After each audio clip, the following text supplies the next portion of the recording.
Okay, everybody, we're going to get started in just a couple seconds. Wanted to make sure audio is okay. Can everybody hear me okay? Just want to make sure we're good to go with audio. I'm super excited.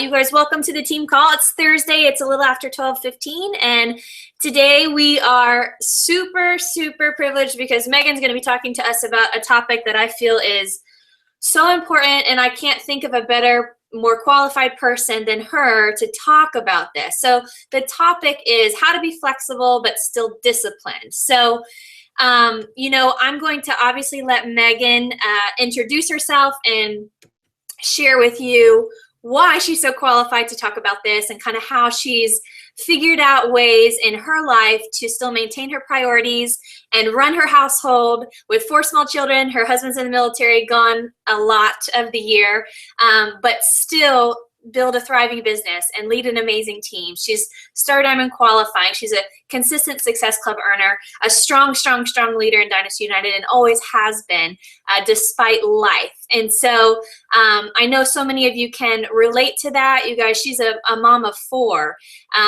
She lives here in the same city as me and Candace in Virginia Beach, and I'm not joking when I say her spouse is gone like 80% of the year, if not more than that. So that can be a lot for one person.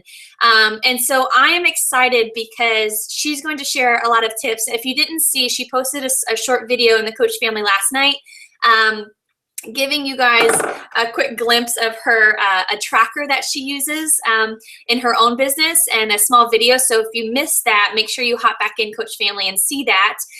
But she's going to share some more resources with us today too. So Megan, thank you so much for taking the time to prepare for this call and for all that you do for the team and all that you're willing to share with us today, because I know this is a much needed topic for the team as a whole. So super appreciate it. I got my notebook. I hope you guys do too. And I'm going to pass it on to you, Megan, and I'll let you close it out too. So if you want to take questions, if you have time, otherwise you can just close it out, and I'll make sure the recording stops for you. Okay, I'll turn it over to you. Okay, wow, thank you guys for having me here today. It's so funny because I signed up for this call to host in May, like, oh, my kids will be able to play outside and I can host the call inside. And of course it's like rainy, and so I'm hosting the call from my car, which is just so funny that it's on flexibility because it's just ironic. But I'm happy to be here today, and I hope that this call helps you guys in your business, because flexibility is so important in everybody's business, no matter if you're a mom or you just have a busy career or whatever. Life happens to all of us, and we all need to have these skills. So I'm going to just hop in and share my screen here. Let's do this one. Just kidding. And we're going to just dive in. So can you all see that screen?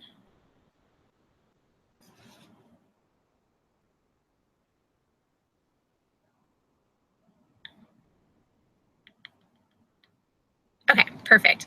So the first thing that I want to tell you guys is I'm going to give you some strategies and some resources that I have found helpful, and also share with you some mindset mantras or some shifts that I've had to make in my own belief system, because I, like Brittany said, have 4 children. I've been a coach for 36 months, and 31 of those months I have been either pregnant or breastfeeding. So I understand that life that you can't just say not right now or not sign up for, because people need you and they need you when they need you. There's no like, oh, just let me get this power hour in first. So the first mindset shift that I needed to make was to be stubborn about my goals and flexible about my methods. And what I mean by this is that I needed to know what to focus on. I needed to know what was important to me, not only in my business, but in my whole life, so that I knew when I could be flexible and when I needed to be firm. When you have a routine that you are rigid with, that will only breed excuses. When you are saying in your mind, like, I need to get my workout done at 5 a.m., but then you wake up at 4 to a sick child, your whole day is off. And instead of getting it in whenever, you are stuck in that routine and you're creating these excuses. So instead of working in the cracks, you're by having a routine that you are rigid about or disciplined about, as some people like to use that word, more often than not, for me at least, I was finding that I was creating excuses and giving myself permission to not get things done because I didn't have them, or they didn't happen when I had scheduled them. But when I became flexible, instead of saying I didn't, my 5 o'clock hour was busy and I missed it, I instead worked it in different parts of the day. I decided, or I defined what was essential to my progress, and I found ways to make that happen every day, no matter what was happening. And you guys were lucky because Beachbody has actually defined those for us. You guys know the vital behaviors, the essential things that you need to do to progress your business. And you need to get those in every day. Being flexible is about getting those done no matter what, not necessarily completing your entire checklist. As coach, lots of things on our to-do list that can be rolled to the next day. But doing your workout, drinking Shakeology, listening to personal development, recognizing your team, and inviting are not things that can be rolled to the next day. Those need to get done. Blogging, creating extra graphics and making tutorials for your team and YouTube videos, those can be rolled to the next day. So what I want to share with you is that you need to try new things. If you're not getting those essentials in every day, you need to find a new system. If you're not hitting those goals that you are stubborn about, you need to try new things. But if you are, and you're looking at other coaches that are maybe more organized or have a better or a more successful for them system of cranking out training videos or new resources for other people to use, don't get caught up in keeping up. Be confident that what you're doing in your life is working if you're hitting your goals. And that's where you need to seek this honest accountability from someone who knows your life and from somebody who knows your goals, because you need someone that's going to say, not every idea that you have is a good one or necessarily one that needs to be pursued right now. So definitely seek that accountability, be coachable, be willing to try new things if you're missing goals, and be confident when you have a system that is working for you right now. The next thing that I wanted to share with you is to make your choices ahead of time based on your goals, not your emotions. And this, you guys, was for me a huge, huge shift for me, because I am a volunteer addict, and anytime somebody said, oh, do you want to, they didn't even have to finish their sentence. I'm like, yep, I can for sure help. Like, what the heck was I thinking? I had so much going on in my life, like, oh yeah, I'll do this, I'll do that, and I was overloading myself, and I was missing things that were important to me because I had let my my excitement for something different overshadow my goals. And this happened, you guys. I was so proud of myself. A couple weeks ago, I went to my daughter's kindergarten registration, and they were looking for volunteers on the PTA. And I literally had to sit on my hands and just repeat to myself, I will not volunteer. I will not volunteer. I will not volunteer. Not because PTA is a bad thing, but because being on the PTA is not helping me hit my goals. And as much as I wanted to be involved and be there for my daughter, I knew that my goal this year and the next few months did not involve being super involved on the PTA. So when you know your goals, you can make those decisions that, no, it doesn't make sense for me to do this right now. And you can say no. That's not just obviously like volunteer organizations, but dinner with friends or movie, like going out to a movie with other people or whatever it is that distracts you socially. You need to just know what your goals are and make sure that you're making your choices accordingly. Now, this is the worksheet that I shared or the second part of the worksheet that I shared in the group last night. And this is going to help you define your goals and make those decisions separate from your emotions that are fleeting, your everyday emotions. So what helped me, you guys, is I really found myself in a place where we were coming out to the car, and I would open the door to the van, and I would just see that my car was a wreck, and I would just freak out, and it was horrible. And or my husband would text me and say, instead of being home at 3, I'm going to be home at 6. And that was like the end of the world to me. And these were essentially minor things that I was really unable to bend with and, go with that flow, because I had so much space in my brain taken up with my to-do list and the things that I needed to do, that I was constantly stressed, and I didn't have space to deal with life. So when I did the brain dump, it seemed like, okay, here's just like another to-do list. Woohoo, I'm just going to write this out. But it was seriously like stress relief, because I could get all of this out of my head, like call the dentist and sign my son up for soccer and make this video for the team or write this blog post or whatever it was. I could get that out. And then I had space all of a sudden mentally to deal with life as it happened. And ever since I started implementing this on a regular basis, I'm a lot more calm, I'm a lot more patient, and I have better boundaries in my life, because I know that the things that I need to get done are written down and they're going to be taken care of.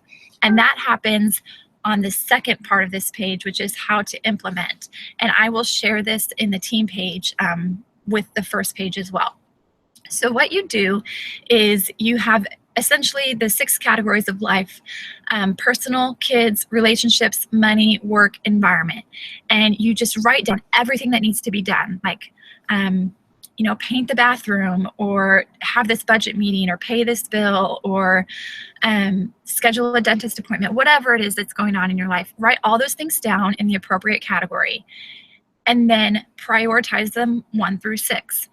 Now, here's another huge mindset shift for me. You are not a bad wife or mom if you don't put your relationships and your kids as number 1 and 2. All that it simply means is that those categories you've already taken care of. They're not necessarily urgent. You redo this every week. So like for me, my husband's gone this week, and that gets him the number 6 spot in priorities. That doesn't mean I don't love him. It just means that he's gone. We're good. He's not an urgent thing this week.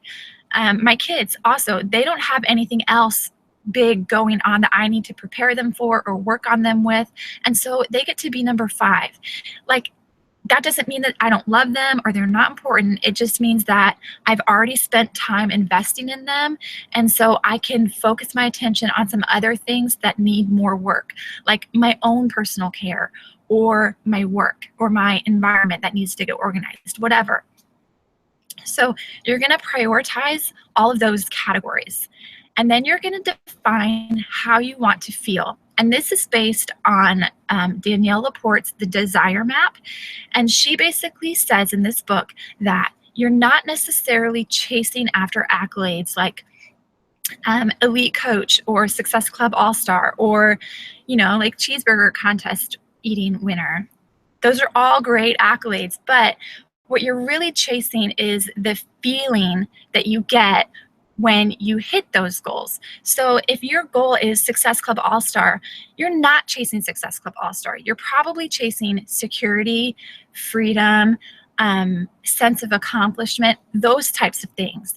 And so what you're going to do is figure out how you really truly want to feel, and then do things every day that help you feel like that. So you can't become a Success Club All-Star tomorrow, because that's a goal that takes time. But if you're searching for accomplishment, maybe getting those invites out will help you feel accomplished, or cleaning out the closet will help you feel accomplished, because that's something that's been bugging you and taking up space in your mental energy. So you need to define how you want to feel, and then based on your priorities and the feeling, like how you want to feel, you're going to put actions in each of these categories. So let's say I think I threw out like make a dentist appointment for yourself and pay that bill. Those actions are simple. Just put, call the dentist, call the credit card company or whatever, invite 3 people every day. All of those things that you have, those actions that you're going to put on your calendar. And then you're going to go through and put them on the calendar in order of priority. So if I had work as number 1, I'm going to put be on the national wake-up call first on my calendar. Before I schedule play dates, before I call the dentist, before I pay my bill, before I do all those things, I'm going to put the work stuff on my calendar first. And then I'm going to go to the, number 2, and I'm going to put my number 2 priority. And then when it comes to time when people are like, oh, can you do a play date? Well, as a stay-at-home mom, yeah, my schedule's really open, but I am busy. I do have things that I'm doing. So I have to schedule like this so that I don't push around things. That goes back to making my decisions based on my goals and not my emotions. So schedule your priorities first, and all the other stuff can fill in the time as you have it. Every day, check yourself, check your next day, check your priorities, and make sure that what you're doing is keeping you on the right track, so that when you go to bed at night, you can go to bed with that satisfaction that you did the things that are in line with your priorities and your goals.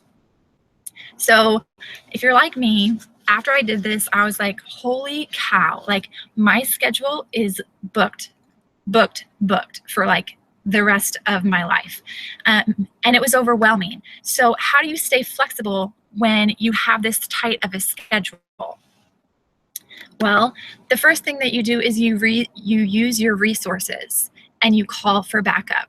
You guys, we are part of an amazing team. Brittany has worked so hard to pass on lots of trackers and the entire Dynasty United website, that training.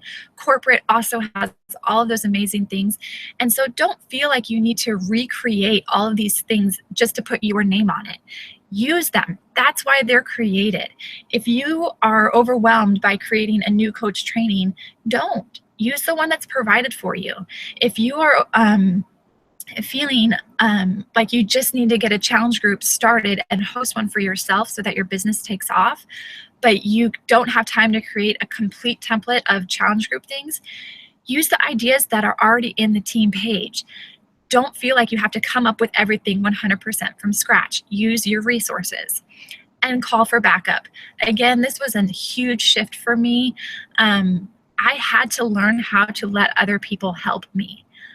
There's no such thing as Superwoman. There's no such thing as doing it all, because you will burn out, and you can pretend and you can hang on and act like, oh, I got this, no big deal, no big deal, no big deal. But then all of a sudden, one day, it will be a big deal, and you're not going to have anything in place to help you cope.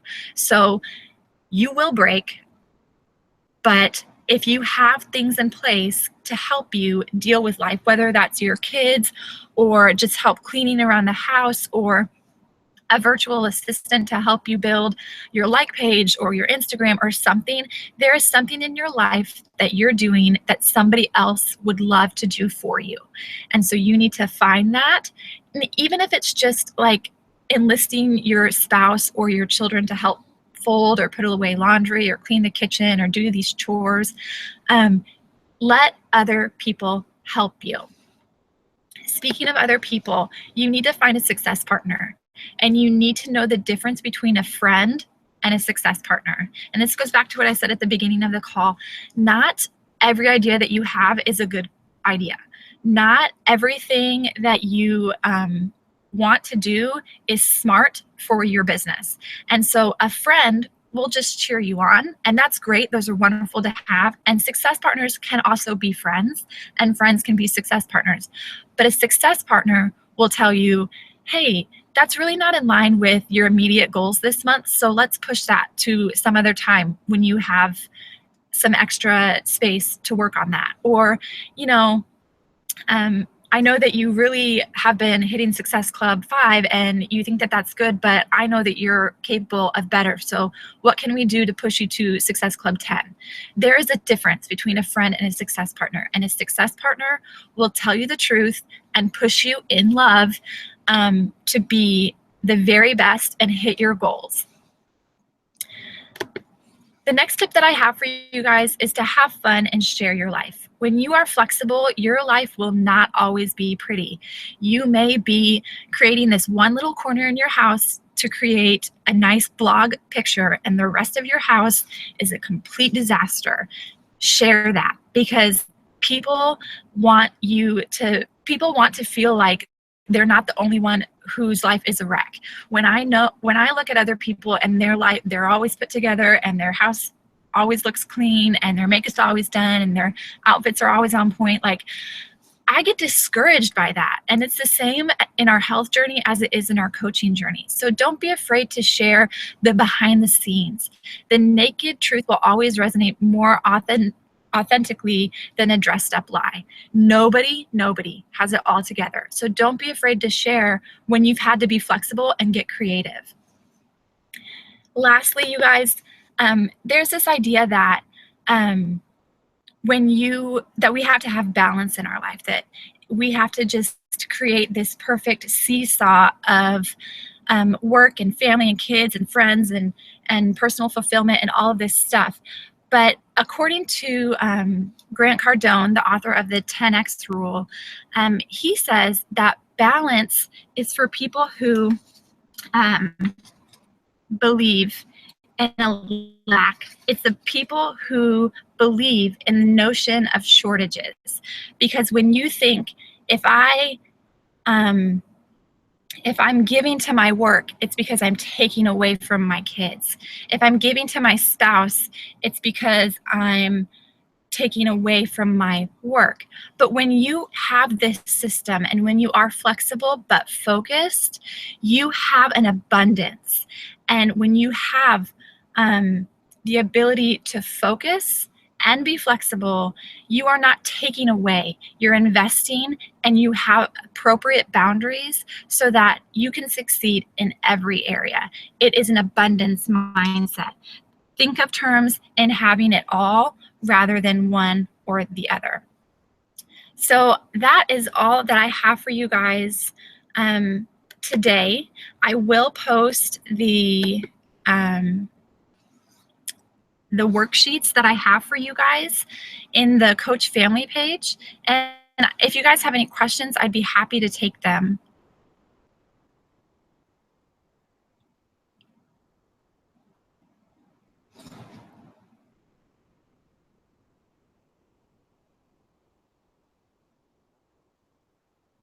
Okay, I know there's like a little bit of a lag, so I won't hang out for too long and keep you guys occupied, but if you guys have questions, I will answer them.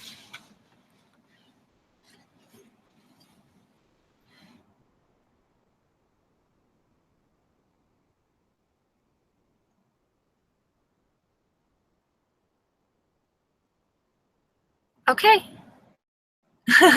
All right, well, we will just say goodbye, and thanks for coming on today, you guys. And if you guys think of any questions, you can always message me or just ask in the group, and I will be happy to answer them. Thank you guys for being here today, and we will just chat when we chat. I don't know how to shut it off, Brittany.